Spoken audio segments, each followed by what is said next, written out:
তেজ বহল। এই যে মাংলি মেম, দ্বাৰকী ৰাখী বৰুৱা, দীনেশ্বৰী বৰুৱা, এই তিনিগৰাকী শ্বহীদক দেখিলে এওঁলোক কোনো নগৰ চহৰৰ উচ্চ শিক্ষিত অভিজাত পৰিয়ালৰ নাছিল। গাঁৱৰ বোকা মাটিত গছকি খচকি থকা তেনে সাধাৰণ নিৰক্ষৰা নাৰী।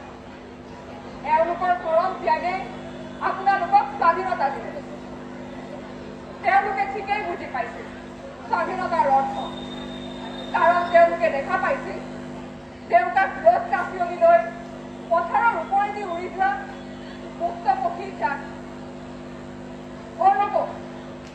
এতিয়া মই মোৰ নিজৰ কথা কওঁ। মোৰ জন্ম 1901 চনৰ 16 মাৰ্চ আৰু মৃত্যু 0 মাৰ্চ 1971 চন। মই এই চাইকেল চলোৱাৰ ছোৱালীজনী।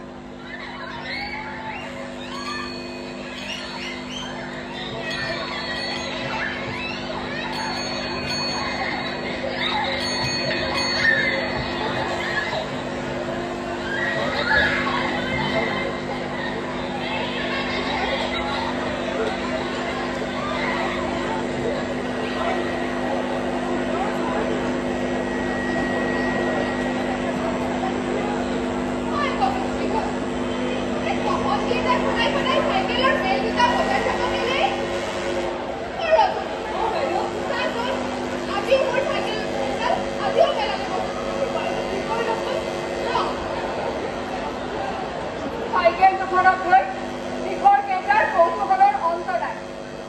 মতা মানুহে চলোৱা চাইকেল, তেতিয়াতো ছোৱালীৰ চাইকেল ওলোৱাই নাই।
এই চাইকেলখনেৰে আৰম্ভ হৈছিল মোৰ প্ৰতিবাদী জীৱন।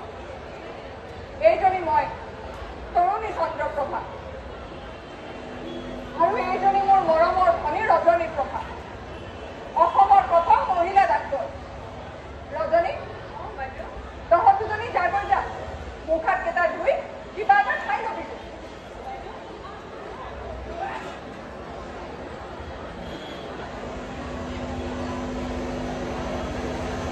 বহু ঘাট প্ৰতিঘাতৰ শেষত অসম সাহিত্য সভাৰ নগাঁও অধিৱেশনত